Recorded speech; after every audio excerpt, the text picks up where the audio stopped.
함께 말씀 보도록 하겠습니다. 함께 보실 말씀 출애굽기 18장 말씀입니다. 출애굽기 18장 우리 1절에서 12절 말씀 함께 우리 보도록 하겠습니다. 출애굽기 18장 1절에서 12절 말씀 우리 함께 한 목소리로 합독하도록 하겠습니다. 출애굽기 18장 1절에서 12절 말씀입니다. 우리 함께 읽습니다. 시작.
아멘.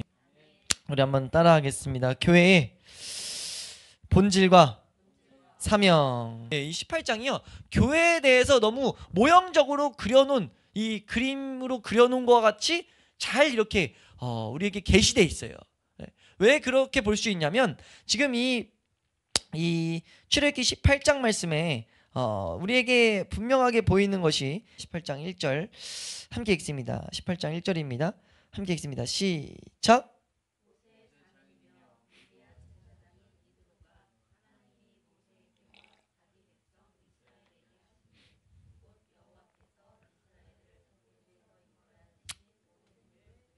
예, 아멘. 그러니까 모세가 40년을 애굽 왕국에서 살고 이제 그 사건을 통해 가지고 나온 다음에 이드로와 이제 이드로의 딸과 결혼해서 40년 동안 살아요. 그리고 하나님이 3장 말씀에 불러내시죠. 불러내서 나가려고 하는데 4장 말씀에 십보라가 이제 방해하는 그 장면, 그래서 내 피난편이다 하는 그 장면을 그림으로써 우리가 유추할 수 있는 게 그때 십보라는 남고 이 모세만 떠났던 것을 이제 우리는 여기서 볼 수 있어요. 왜냐면 십보라가 여기서 다시 등장하니까 여기서 왔다 그러거든요. 근데 이제 어떻게 해서 오냐면 이드로가 그런 소식을 들은 거죠. 어떤 소식이냐? 이 모세에게 하나님의 신이 나타났다. 어떤 신적 존재가 나타나서 그 모세가 이끌어놓은 백성이 너무 놀라운 일들을 경험했다. 10가지 재앙과 홍해를 갈라진 그 사건들과 그런 얘기를 듣고 이제 이드로가 모세한테 나도 이거 좀 자세히 알아봐야 되겠다 해서 이제 나온 거예요. 나와서 이제 모세에게 도달했던 그 시기를 19장 말씀 보면요. 19장 우리 1절 말씀 19장 1절 말씀 한번 보면요. 19장 1절 말씀입니다. 함께 읽겠습니다. 19장 1절 함께 읽습니다. 시작.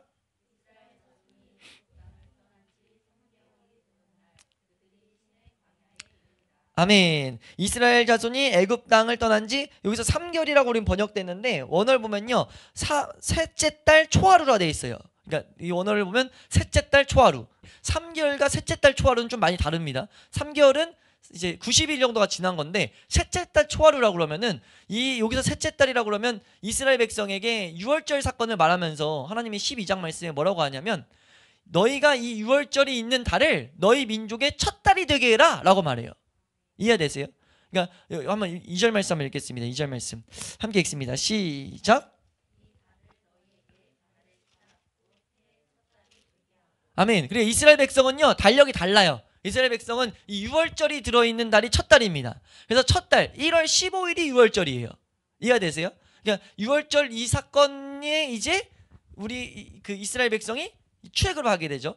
출애굽을 하게 해가지고 그로부터 셋째 달 세 번째 달 첫날이 되던 해에 그 시내 광야 어떤 산에 도착했다는 거예요. 근데 그 산을 하나님의 산으로 부릅니다. 왜냐면요 이제 19장부터 기록되어 있는 것이 뭐냐면 하나님으로부터 계명을 받거든요. 하나님이 임재하셔서 이스라엘 백성과 약속을 맺고 하나님의 백성이 이렇게 살아가야 된다는 지침을 줘요. 율법이 옵니다. 그러니까 율법 언약을 맺고 율법을 주시거든요. 그래서 그걸 하나님의 산으로 불러요. 이해가 되세요? 근데 그 내용이 이제 앞에서 먼저 나오는 거예요. 이미 도착했고 18장에서는 그 하나님의 산에서 지금 이드루와 지금 이 모세가 만났다는 것을 18장 5절에서 말합니다. 18장 5절 말씀. 그러니까 소식을 1절에서 들었는데 도착한 거는 5절 말씀 보시면 함께 읽습니다. 시작.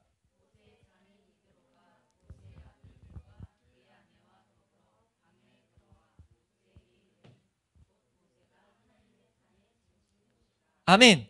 지금 뭐라고 말하냐면 하나님의 산의 진친 곳 19장의 진친 곳에 지금 이드루가 온 거예요. 이해되세요? 정확한 날짜는 여기서 계산할 수 없지만 셋째 달 초하루 이 초하루랑 계산하면 이 6월절로부터 날짜가 이제 40며칠부터 50며칠 사이로 이제 기록이 됩니다. 이해되세요? 근데 우리가 신약시대 보면은 이 유대교의 절기를 보면 첫 번째가 6월절이 나오고 두 번째가 오순절이 나와요. 유교절, 무교절, 그 다음 오순절이 나온단 말이에요. 예? 중간에 초실절 있고 끼는데 이 오순절이 이제 이 사이에 6월절, 무교절, 초실절, 오순절이 나오는데 오순절을 다른 말로 77절이라고 불러요. 그러니까 왜 7절을 부르냐면 77, 77, 49 다음 있는 50일째. 그러니까 무교절로부터 50일째 있는 날이 이제 오순절이에요. 이해되세요? 이 날짜를 왜 이렇게 갑자기 말하냐면 예수님이 6월절에 죽으셨단 말이에요. 예수님이 2000년 전에 6월절에 맞춰서 그러니까 하나님이 이 절기에 맞춰가지고 모든 계획을 행하셨어요. 그리고 예수님이 그 6월절에 죽으시고 이제 부활하신 다음에 40일 동안 이 세상에 계신단 말이에요. 부활하시고 40일 동안 이 세상에 계신 다음에 예수님을 따르는 백성에게 이제 오로지 너희가 기도에 힘써라 라는 것이 사도행전 말씀에 기록돼요. 함께 읽습니다. 시작. 그가 고난 받으신 후에 또한 그들에게 확실한 많은 증거로 친히 살아계심을 나타내사 40일 동안 아멘. 40일 동안 그들에게 이제 보이시며 하나님의 일을 말씀하셨어요. 그리고 나서 이제 10일 동안 여기서 이제 오순절에 성령 사건이 기록되거든요. 성령이 임하거든요. 이해가 되세요? 우리 사도행전 읽어보시면 성령이 이제 1, 2장을 통해서 임하신단 말이에요. 근데 예수님이 약속하세요. 오로지 기도하고 있으라고. 그래서 10일이 지나요. 그래서 그 10일 성령이 임한 그 주가 오순절입니다. 그래서 우리가 성령을 강조하는 이 교파를 오순절교 이런 식으로 부르거든요. 왜냐하면 오순절에 있었던 성령 세례 그 세례를 막 강조하는 교단이다 해가지고 오순절교 이렇게 부르고 있어요. 그러니까 오순절을 다른 말로 하면 성령 세례를 받은 성령 세례가 온 그런 이런 날짜로 비유한다고요. 이해되세요? 근데 이게 신약 시대에 너무 중요한 이유가 뭐냐면 그때부터 신약 시대 교회가 출발했다라고 말해요. 이해되세요? 그러니까 교회라는 우리가 부르는 이 교회가 이 오순절로부터 시작됐다고 말해요. 이 그림이 지금 오늘 이 출애굽기 18장에 너무 그렇게 그려져 있다는 거죠. 그러니까 교회로서의 본질, 교회가 우리가 신약시대 우리를 교회라고 부르는데 성도들을 교회라고 부르는데 이 교회의 본질과 교회가 가지고 있는 사명을 18장에서 그냥 그리고 있다는 거예요. 그래서 봤더니 18장에 있는 이 내용 자체도 지금 6월절을 지나서 오순절 시기에 이드루가 와가지고 교회로서의 모습을 비추고 있는 것이 마치 이방인, 이드루가 이방인이었거든요. 이방인과 유대인이 하나 돼서 지금 이방인이었던 이드루가 하나님 앞에 이제 제사를 드리는 하나님의 예배를 드릴 수 있는 존재가 됐던 것처럼 신약시대 유대인과 이방인이 하나 돼서 교회가 됐던 그 그림이 이 가운데 너무나 모형적으로 그려져 있다는 거죠. 그래서 하나님이 지금 이 가운데 우리에게 교회에 대해서 말씀하고 계신다 라고 우리는 충분히 볼 수 있다는 거예요. 예, 그렇게 우리가 그런 맥락으로 봤더니 하나님이 여기서 보이시는 특징 하나가 뭐냐면 모세의 자녀들의 이름을 자세히 설명하거든요. 이 구약 성경에서 이름 자체도 원래 보통의 특징과 뭐 상태나 환경을 담아서 말씀하는 경우가 되게 많아요. 우리가 그래서 하나님의 이름도 주목해서 보는데 거기서 넘어서서 지금 아예 이름에 대한 뜻까지 여기서 기록하고 있거든요. 근데 이름의 뜻이 너무나 교회의 본질을 설명해주고 있다는 거죠. 첫째 아들의 이름이 뭐라고 말하냐면 우리 첫째 아들의 이름이 나와 있는 3절 말씀 한번 다시 한번 읽어보면요. 3절 말씀입니다. 함께 읽습니다. 시작.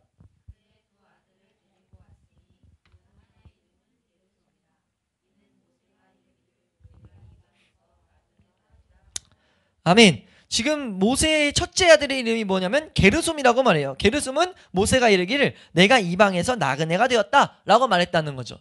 베드로전서 1장 1절 말씀 보면 베드로전서 1장 1절 말씀만 보면요. 함께 읽습니다. 시작. 예수 그리스도의 사도 베드로는 본도, 갈라디아, 갑바도기아, 아시아와 아멘. 흩어진 나그네라고 하면서 예수 그리스도를 믿는 자들을 쭉 불러요. 근데 예수 그리스도를 믿는 믿음을 가진 성도를 뭐라고 부르냐면 나그네라고 부른다고요. 왜 여기서 그렇게 부르냐면 이 뒤에 계속 말하는 게 우리는 이 세상에 안주할 존재가 아니고 하나님의 나라를 향해 갈 존재들이야 라는 것을 설명하기 위해서 나그네로 부른다고요. 그러니까 교회의 본질은 뭐냐면 세상에서 부름받아서 하나님의 백성된 자들입니다. 빌립보서 3장에도 말하죠. 하늘의 시민권을 가졌다고 우리가. 그러니까 우리는 예수 그리스도의 핏값으로 하나님의 백성된 자들이에요. 그때부터 우리는 어떻게 되는 거냐면 이 세상에서 우린 이방인과 같이 살면서 하나님의 나라를 향해 살아가는 존재라는 거죠. 교회는 그런 존재입니다. 다른 정체성, 다른 목적, 다른 가치관 이것을 가지고 살아가는 것이 교회라는 거죠. 우리가 교회의 본질에 대해서 우리가 놓치지 않아야 될 이유는 뭐냐면요. 이걸 알아야만이 우리가 교회의 사명을 감당할 수 있습니다. 이 그림이 첫째 아들, 둘째 아들 이것조차도 우리에게 분명히 말씀하시는 것과 일맥상통한다는 거예요. 우리가 먼저 이 세상에서 교회로서 살아가기 위해서는요. 우리가 나그네라는 존재를 확실히 기억하며 살아가야 된다는 겁니다. 골로새서 3장 1절에서 4절 말씀 한번 보면요. 골로새서 3장 1절에서 4절 말씀입니다. 우리 함께 읽도록 합니다. 함께 읽습니다. 시작.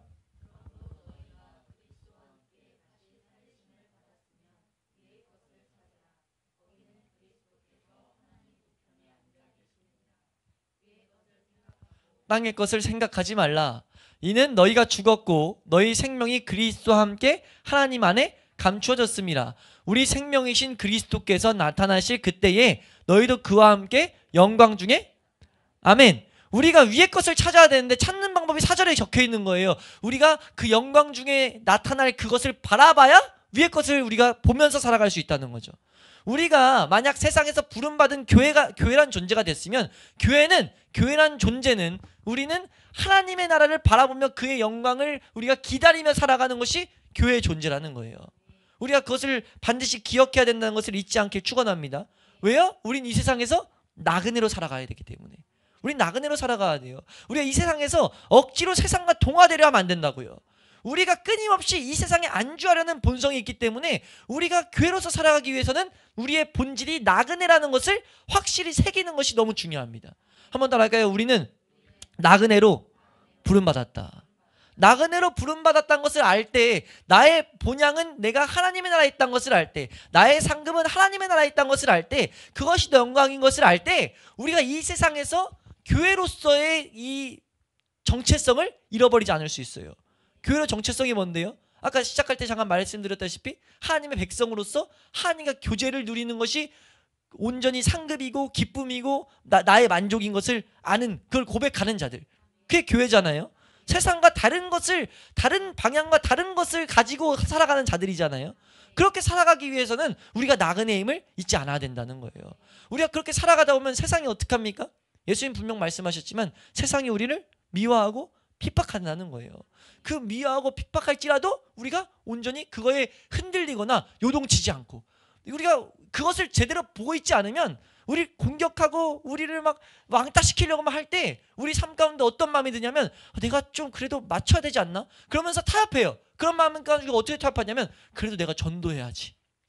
잘 들어보시면 교회 안에 꼭 그렇게 말한다니까요. 내가 전도하기 위해서 그래도 좀 같이 술자리도 가고, 교회 전도하기 위해서 내가 좀 노는 데도 같이 가고, 그렇게 좀 어울릴 거 어울리고, 세상 지식도 좀 갖고 있어야 같이 어울려야 전도하니까 라는 말을 하는데, 그 배경에 뭐가 있는 거냐면 나 너무 동떨어지기 싫어, 이런 마음이 있는 거예요. 억지로 동화되고자 하는 본성이 있다는 거죠.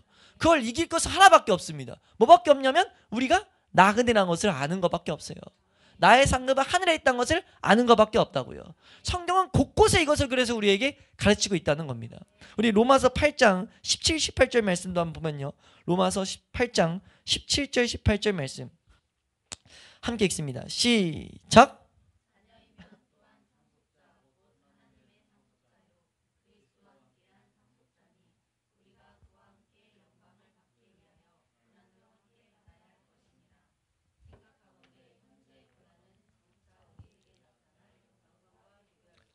아멘. 우리가 이 하나님의 상속자인 걸 보고 우리가 그 영광을 볼 때 우리는 그 고난을 받는 게 우리에게 아무렇지 않게 된다는 거예요. 감당할 수 있는 힘이 그 가운데 주어진다는 거죠. 그 힘을 얻기 위해서 우리는 뭘 알아야 되냐? 나그네 힘을 알아야 돼요. 이 나그네는요, 교회 출발부터 말했죠. 출애굽기 3장에서 5장 사이에 계속 볼 때 이 첫째 아들의 이름이 등장했단 말이에요. 그때 우리가 함께 본 게 우리는 나그네란 것을 잊지 않아야 된다라는 부름을 받았다고요. 근데 이것을 붙들고 나아갔을 때, 이제 온전히 그것들을 경험했을 때 우리 가운데 교회의 본질의 또 한 가지는 뭐냐면요, 교회의 본질은요, 하나님을 확실하게 경험하는 자들이에요. 우리 4절 말씀, 오늘 본문 4절 말씀 한번 읽으면요, 4절입니다. 함께 읽습니다. 4절 시작!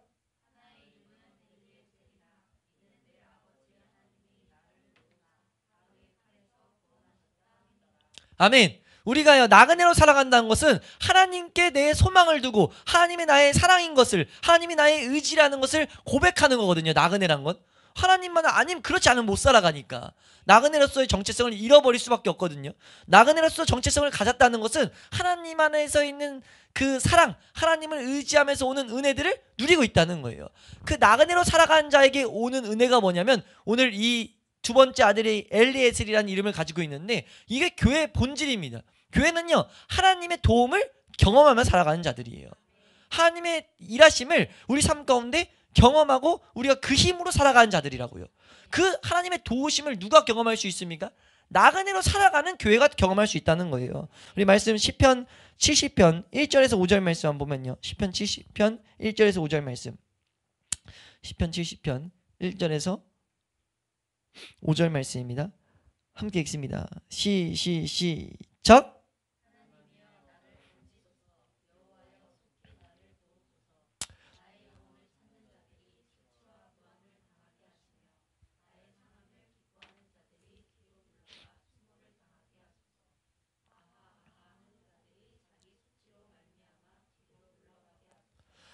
주를 찾는 자들이 주로 말미암아 기뻐하고 즐거워하게 하시며, 주의 구원을 사랑하는 자들이 항상 말하기를 하나님은 위대하시다 하게 하소서. 나는 가난하고 궁핍하오니 하나님이여 속히 내게 임하소서. 주는 나의 도움이시오 나를 건지시는 이시오니. 아멘. 지금 이게 나그네로 살아갈 때 오는 어려움이 이 안에 기록되어 있어요. 나그네로 살아가다 보니까 세상에서 있는 어려움이 있을 때 뭐라고 고백하느냐, 하나님 앞에 이렇게 고백하며 나아간다는 거죠. 그러면 하나님은 반드시 뭐 하십니까? 응답하신다는 거예요. 하나님이 그 약속을 하셨고 실제 그렇게 인도함을 우리에게 보이셨다는 겁니다. 우리 신약성경도 한번 보면요, 신약성경 디모데후서 1장 8절에서 12절, 디모데후서 1장 8절에서 12절 말씀 함께 읽도록 합니다. 함께 읽습니다. 시작! 그러므로 너는 내가 우리 주를 증언함과 또는 부끄러워하지 말고 오직 하나님의 능력을 따라 복음과 함께 고난을 받아라. 하나님이 우리를 구원하사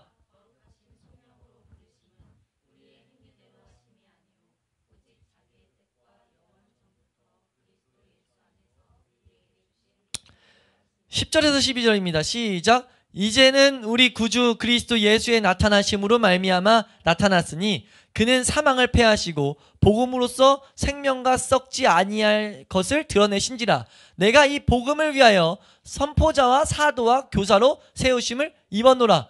이로 말미암아 내가 또 이 고난을 받되 부끄러워하지 아니함은 내가 믿는 자를 내가 알고 또한 내가 의탁한 것을 그날까지. 아멘. 지금 이 말씀이 뭐냐면 교회로서, 우리 나그네로서, 교회 나그네로 살아가는 것은 하나님의 상급, 하나님의 그 나라를 보고 살아가는 거라고 했어요. 그렇게 살아가는 것은 복음을 위해 살아가는 겁니다. 그러니까 이 생명 가지고 살아가는 거라고요. 그렇다면 어떤 것을 지금 바울이 고백하는 거냐면, 그렇다면 그 사명 갖고 살아가는 자는 하나님이 그걸 지키는 것을 경험하게 될 거야. 난 그거 경험하고 있어 라고 하는 거예요. 나에게 주신 그것을, 내게 맡기신 건 난 그걸 지키실 것을 확신하고 그걸 증거하고 있다는 거죠. 이해되세요? 이 말씀이 이 디모데후서 마지막에 더욱더 강조되는데, 디모데후서 4장 17, 18절 말씀, 4장으로 끝나는 이 말씀에 뭐라고 되어 있는지 한번 보겠습니다. 17, 18절입니다. 함께 읽습니다. 시작. 주께서 내 곁에 서서 나에게 힘을 주심은 나로 말미암아 선포된 말씀이 온전히 전파되어 모든 이방인이 듣게 하려 하심이니 내가 사자의 입에서 건짐을 받았느니라. 주께서 나를 모든 악한 길에서 건져내시고 그에게 영광이 세생 무궁토록. 아멘. 지금 뭐라고 말하는 겁니까? 내가 그 복음을 가지고 살아갔더니 이 말씀이 올바로 전파되기 위해서 중간에 계속 강조하거든요. 그러니까 복음이 전파되는 것의 핵심은 말씀, 진리의 말씀을 옳게 분별해서 때를 얻든지 못 얻든지 그걸 말씀을 제대로 전하는 거예요. 이해되세요? 그 사명, 교회로서의 사명을 갖고 살아가는 것, 다른 말로 나그네로 살아가는 것. 나그네로 살아가는 우리 신약 성경의 나그네의 핵심은 하나님의 나라를 바라보는 거라고요. 하나님의 나라를 바라보는 건 그의 나라와 그의 의를 구하는 거예요. 그의 의, 그 복음이 전파되는 걸 구하는 거라고요. 그렇게 살아갔더니 바울의 삶 가운데 너무 확실한 증거가 무엇이냐면, 어려운 사자입, 어려운 고통 가운데, 내가 죽을 위기 가운데 하나님이 건지시는 것을 그냥 바울은 너무 당연하게 경험하며 살아갔다는 거예요.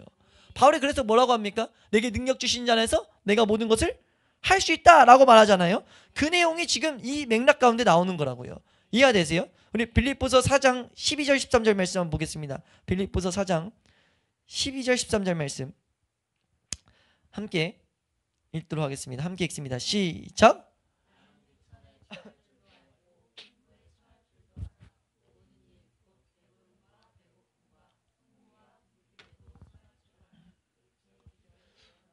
내게 능력 주신 자 안에서 내가 모든 것을. 아멘. 이 말씀이 정말 오용되는, 잘못 인용되는 구절 중에 하나입니다. 시도 때도 없이 갖다 붙여요. 운동선수가 운동하는 데 갖다 붙이고, 공부하는 사람이 공부하는 데 갖다 붙이고, 사업하는 사람들이 사업하는 데 갖다 붙이고. 이해되세요? 이 말씀은요, 하나님은 우리에게 도움이시다 말씀하세요. 근데 그 도움이 이 세상에서의 도움은 아니에요. 이 세상에서의 어떤 일을 잘되게 하기 위한 도움이 아니라고요. 근데 그 도움을 내 맘대로 살면서 하나님이 도와주셨으니까 하나님이 내 삶 가운데 도움이십니다. 그런 간증들 많이 하거든요. 이거 대단히 위험한 일이에요. 네? 대단히 위험한 일이라고요. 내가 이 세상에서 뭐 사업을 하는데, 내가 이 세상에서 뭘 하는데 도움을 주셨다? 뭘 건져내셨다? 그래서 하나님은 나의 구원자시고 나의 도움이시다 말하는 건 심각한 오류에 빠질 수 있는 모습이라는 거죠. 하나님이 도우심은요, 나그네가 뗄 수가 없어요.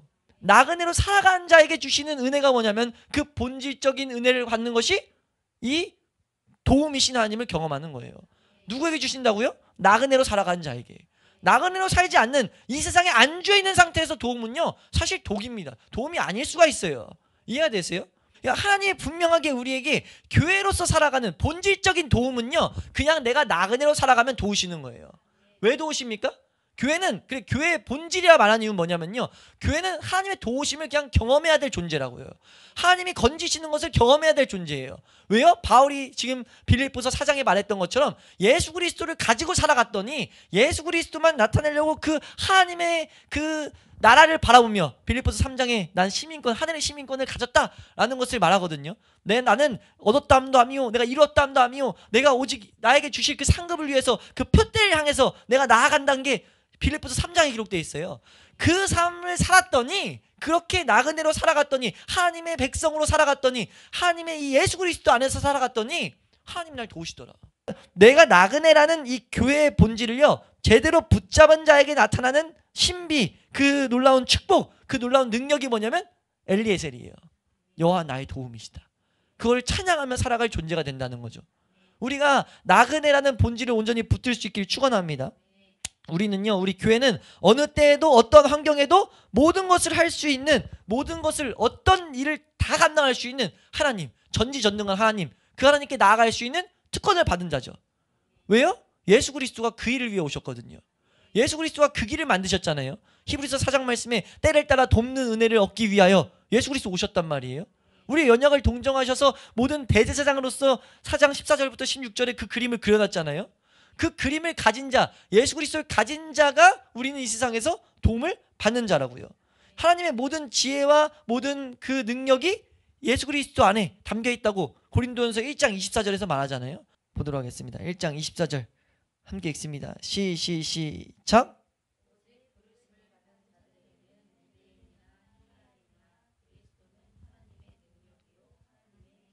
아멘. 잘 보세요. 오직 부르심을 받은 자들에게 그리스도는 하나님의 능력이 되고 지혜가 되는 거예요.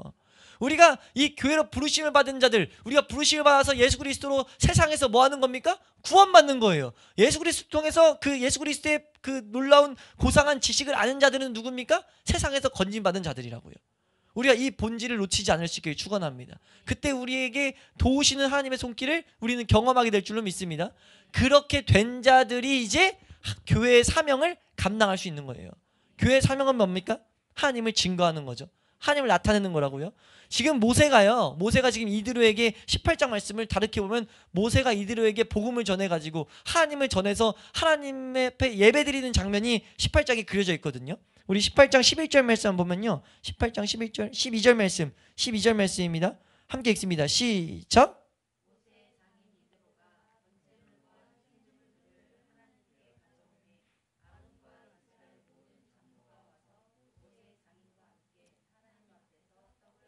아멘. 지금 화목제를 어떻게 보면 화목제를 드리고 있죠. 이 화목제를 드리는 것은 이 앞에 이 하나님이 우리가 화목제를 금요일에 배웠는데 화목제를 배울 때는 하나님이 받으시는 제사가 되기 위해서는 분명히 번제와 그 모든 은혜를 거쳐야 된단 말이에요. 이 번제의 이 앞의 과정이 어떻게 보면 이방인인 이드로가 하나님을 온전히 쫓는 하나님 앞에 나아가게 된 그 어떻게 보면 하나의 모습이 기록되어 있다고요. 보여주고 있는 거라고요. 어떻게 해서 가능했습니까? 어떻게 해서 이 이루어졌어요? 이 앞에 보면은 우리 6절부터 한 말씀 보면 6절입니다. 6절부터 우리 8절 말씀 함께 읽습니다. 시작.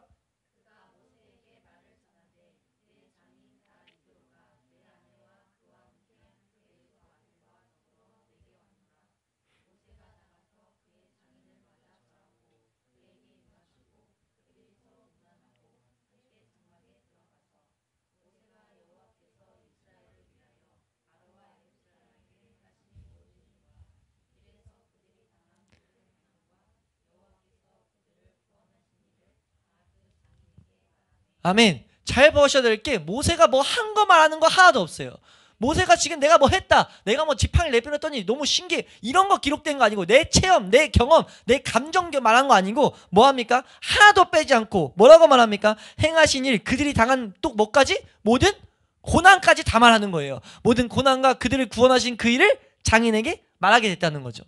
그러니까 우리에게 우리가 전하는 복음은요, 하나님이 우리에게 행하신 또 분명한 하나님 말씀에 입각한 것들을 우리는 전하는 존재가 교회라고요. 그 일을 온전히 감당하면 우리 9절에서 11절 말씀입니다. 9절에서 11절 말씀 함께 읽습니다. 시작.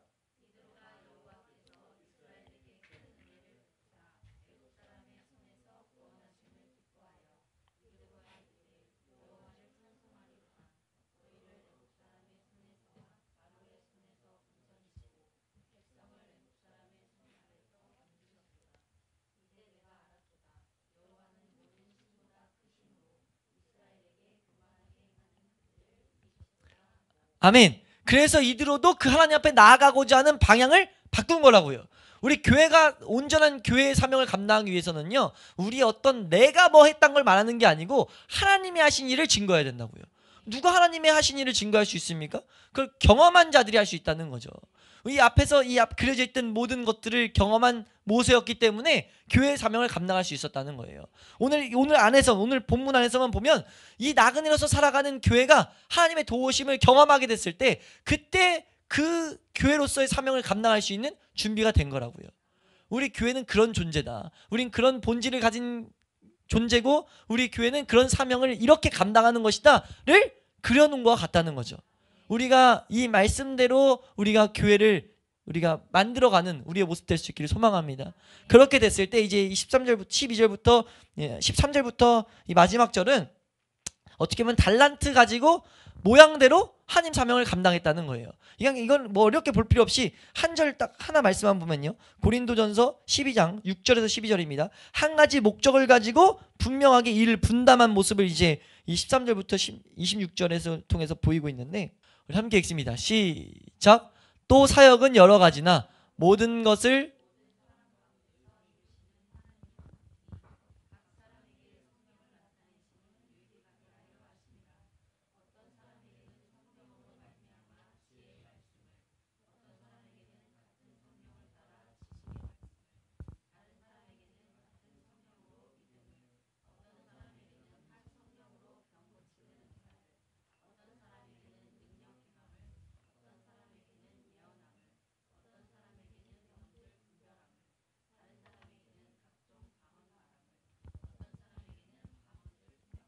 주시나니 이 모든 일은 같은 한 성령으로 행하사 그의 뜻대로 각 사람에게 나누어 주시는 것이니라.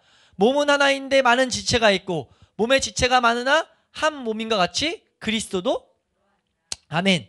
이 그림이 이제 13절부터 26절을 통해서 그려지고 있어요. 이들로 와가지고 모세 혼자 이 일을 감당하는 것이 좋지 아니하다, 너 피곤해진다, 넘어진다 하는 걸 통해 가지고 이게 그래서 이걸 말씀을 떼어놓고 봤을 때 이드로가 이방인이기 때문에 이 말씀은 세상의 지식이야 뭐 그런 식으로도 해석하는 사람들이 있는데 이거보다는 분명하게 이거는 교회로서 사명을 감당하라고 분명히 역할 분담을 하신 이 모습이 우리에게 주어진다는 거죠. 근데 역할 분담을 왜 시킵니까? 하나님의 한 뜻을 가지고 그리스도의 몸을 이루게 하기 위해서. 하나님이 교회에 그래서 역할을 분담시킨다는 거죠. 하나님이 그래서 사도행전 말씀에도 일곱 집사를 세운 이유가 뭡니까? 말씀 연구와 그걸 이제 목회자들이 하게 하면서 일곱 집사들이 교회를 가꾸게 해가지고 뭐 하게 합니까? 그 사도행전 6장에 나오는데요. 형제들아 너희 가운데서 성령과 지혜가 충만하여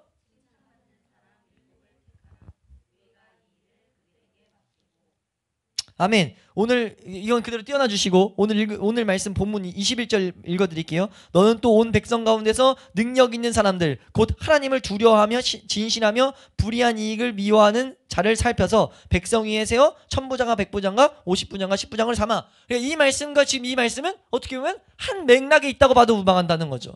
하나님 분명 교회에 대해서 교회의 본질에 대해서 설명한다는 겁니다. 교회의 본질은 한 모습을 가지고 나아가서 사명을 감당하는 자인데 그 일을 위해서는 교회가 역할 분담을 해야 된다. 하나님이 그 일을 시키면서 6장 이제 7절 말씀 보면 사도행전 6장 7절 이 모습이 어떻게 되느냐? 6장 7절 함께 읽습니다. 시작. 하나님의 말씀이 점점 왕성하여 예루살렘에 있는 제자의 수가 더 심히 많아지고 허다한 제사장의 무리도 아멘. 하나님의 나라가 확장되는 일이 이러한 모습으로 감당된다는 거죠. 우리에게 하나님의 교회로서의 사명을 보이고 있는 것이 이 18장을 통해서 우리에게 그려지고 있다는 겁니다. 우리가 이 말씀을 온전히 알아서 하나님이 우리를 교회로 부르셨다는 것을 우리가 놓치지 않을 수 있길 축원합니다. 우리가 교회로서의 사명을 감당할 수 있는 비결이 어디서 시작된다고요? 나그네로서 시작된다고요. 우리가 나그네로서 그 정체성을 붙들고 살아갈 때 하나님이 분명히 도우시는 손길을 우리가 이 세상에서의 일들을 감당하게 하시는 그 은혜를 경험하게 될 줄로 믿습니다. 비천에 처할 줄도 알고 내가 풍부해 내가 배부름에 처해도 거기에 안주하지 않고 그걸로 기뻐하지 않고 하나님으로 예수님으로 우리가 기뻐하는 거예요. 그렇게 살아갈 때 누군가 이제 하나님이 붙여주신다고요. 너의 삶은 왜 그렇게 되냐 했을 때 우리가 내가 뭐 했어요가 아니라 하나님 말씀을 올바르게 전하는 게 우리의 사명이에요. 우리의 하나님 말씀을 내 경험들이 하나님 말씀에 입각해서 우리는 전해야 된다고요. 그렇게 될 때 하나님이 뭐 하십니까? 하나님이 일하시겠다는 거예요. 우리가 그렇게 마지막 때까지 이 교회의 사명을 잘 감당하는 우리 죽동회복의 교회 될 수 있기를 소망합니다.